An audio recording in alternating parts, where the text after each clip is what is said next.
টিচারের ছাত্রছাত্রীরা তোমরা মাত্র কিছু সময় আগেই তোমাদের বাংলা বিষয়ের পরীক্ষাটা কমপ্লিট করে চলে এসেছো।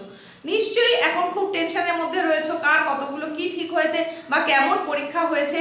তো তোমাদের আশা করছি পরীক্ষা নিশ্চয়ই ভালো হয়েছে। প্রশ্ন দেখে যেটা বোঝা গেল, যেটা নিয়ে ভাবনা চিন্তা ছিল সেটা একেবারেই নয়, প্রশ্ন যথেষ্টই ঠিকঠাকই হয়েছে। তো তোমাদেরও উত্তর নিশ্চয়ই ঠিকঠাকই তোমরা করে আসতে পেরেছো। তোমরা অবশ্যই কমেন্টে জানাবে তোমাদের কার পরীক্ষা কেমন হলো। আজকের এই ছোট্ট উপস্থাপনায় তোমাদের জন্য আজকের যে প্রশ্নপত্র তার নির্ভুল সমাধান নিয়ে চলে এসেছি।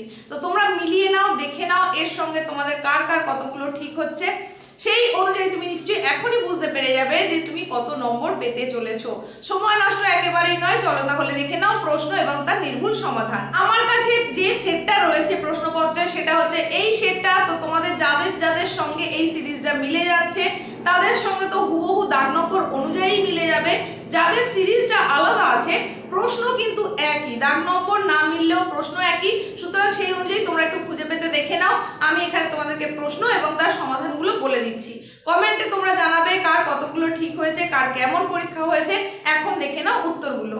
প্রথম যে প্রশ্ন তোমাদের দেওয়া হয়েছে স্তম্ভ মেলানো, এখানে দেখো স্তম্ভগুলো মিলিয়ে আমরা সঠিক হিসাবে যেটা পাচ্ছি সেটা হচ্ছে অপশান সি সঠিক উত্তর। চলে যাচ্ছি পরেরটা, অর্থাৎ 2 নম্বর প্রশ্ন। 2 নম্বর প্রশ্নে দেখো যেগুলো দেওয়া রয়েছে এগুলো খুব ভালো করে তোমরা নিশ্চয়ই দেখে নিয়েছো। অপশান সঠিক যেটা হবে সেটা হচ্ছে অপশান এ। এরপরে 3 নম্বর প্রশ্ন দেখো, 3 নম্বর প্রশ্নে যেগুলো দেওয়া রয়েছে এর মধ্যে সঠিক উত্তর হবে অপশান ডি। চলে যাচ্ছি 4 নম্বর প্রশ্নে। 4 নম্বরে বিবৃতি কারণ দেওয়া রয়েছে, এর মধ্যে সঠিক উত্তর যেটা হবে সেটা হচ্ছে অপশান সি। এরপরে 5 নম্বর প্রশ্ন, 5 নম্বরে যেটা সঠিক হিসাবে বাছা যাবে সেটা হচ্ছে অপশান বি। 6 নম্বর প্রশ্ন দেখে নাও, 6 নম্বরে রয়েছে শূন্যস্থান পূরণ, এর মধ্যে সঠিক উত্তর হিসাবে যেটা হবে সেটা হচ্ছে অপশান সি সঠিক উত্তর। 7 নম্বরে দেখো, 7 নম্বরেও একটা শূন্যস্থান পূরণ দেওয়া রয়েছে, এখানেও সঠিক উত্তর হচ্ছে অপশান সি। 8 নম্বর প্রশ্নে চলে যাচ্ছি। 8 নম্বর প্রশ্নে সঠিক উত্তর যেটা হবে সেটা হচ্ছে অপশান বি। 9 নম্বর প্রশ্ন দেখো, 9 নম্বরের সঠিক উত্তর অপশান বি। 10 নম্বর প্রশ্নে চলে যাচ্ছি। 10 নম্বরে যেটা সঠিক উত্তর হিসেবে আমরা বেছে নেব সেটা হচ্ছে অপশান এ। এরপরে চলে যাচ্ছি 11 নম্বর প্রশ্নে। 11 নম্বরে যেটা সঠিক উত্তর হবে সেটা দেখতেই পাচ্ছ অপশান বি। 12 নম্বরে সঠিক উত্তর হবে অপশান এ মেঘনাথ সাহা। 13 নম্বরে সঠিক উত্তর হকি অর্থাৎ অপশান বি।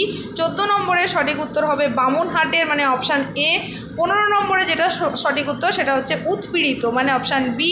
16 নম্বরে সঠিক উত্তর সুনন্দন চক্রবর্তী মানে অপশান এ। এরপরে চলে যাচ্ছি 17 নম্বর প্রশ্ন। 17 নম্বরে সঠিক উত্তর হবে ধুয়ে মুছে আগুন বানানোর জন্য মানে অপশান এ।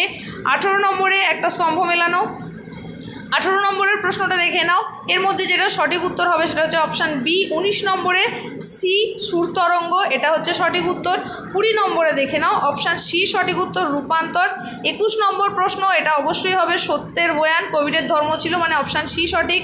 22 নম্বরে দেখো সঠিক উত্তর হচ্ছে অপশান এ। এর পরবর্তী যে প্রশ্ন রয়েছে 23 নম্বর, সেখানে সঠিক উত্তর হবে তৃষ্ণা হর মানে অপশান সি সঠিক উত্তর। 24 নম্বরে সঠিক উত্তর হবে লোকহিতায় মানে অপশান ডি সঠিক উত্তর। 25 নম্বরে সঠিক উত্তর হচ্ছে অপশান সি মানে নারকেল। 26 নম্বর প্রশ্ন দেখে নাও, এটা হবে নাসিক্য ধ্বনি মানে অপশান ডি। 27 নম্বর প্রশ্ন, এটা হবে বাচন ক্রিয়া মানে অপশান সি। 28 নম্বরে হবে চারটি। 29 নম্বরের সঠিক উত্তর হবে খণ্ড ধ্বনির নাম মানে অপশান এ সঠিক উত্তর বিভাজ্য ধ্বনি। এরপরে যেটা রয়েছে 30 নম্বর প্রশ্ন, 30 নম্বরের সঠিক উত্তর হবে 200টিরও বেশি মানে অপশান বি। 31 নম্বর প্রশ্ন দিগ্বিজয়ে যেতে হবে, এখানটা হবে দুয়োরানি মানে অপশান এ। 32 নম্বর প্রশ্ন খরজুরের দ্বীপ আসলে কি, যেখানে কবি পৌঁছতে চান মানে অপশান ডি সঠিক উত্তর। 33 নম্বর প্রশ্নে চলে যাচ্ছি, এটা সঠিক উত্তর হবে অপশান সি। 34 নম্বর প্রশ্ন হবে মরা ভাষা মানে অপশান সি। 35 নম্বর প্রশ্ন হচ্ছে 2000 ছাদি বিশেষ মানে অপশান এ সঠিক উত্তর। পরবর্তী যে প্রশ্ন 36 নম্বরে রয়েছে এটা সঠিক উত্তর হবে অপশান ডি 1700 টাকা। 37 নম্বর 2 মাস। 38 নম্বর 5 টাকা।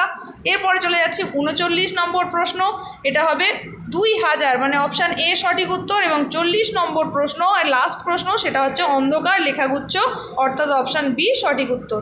তাহলে তোমাদের দেখিয়ে দিলাম প্রত্যেকটা প্রশ্নের নির্ভুল সমাধান কি সেটা তোমরা দেখে নিয়েছো। এই অনুযায়ী তোমরা বুঝেই গেছো কার কতগুলো ঠিক হয়েছে। তো কমেন্টে তোমরা জানাও কার কতগুলো ঠিক হয়েছে, পরীক্ষা কেমন হলো।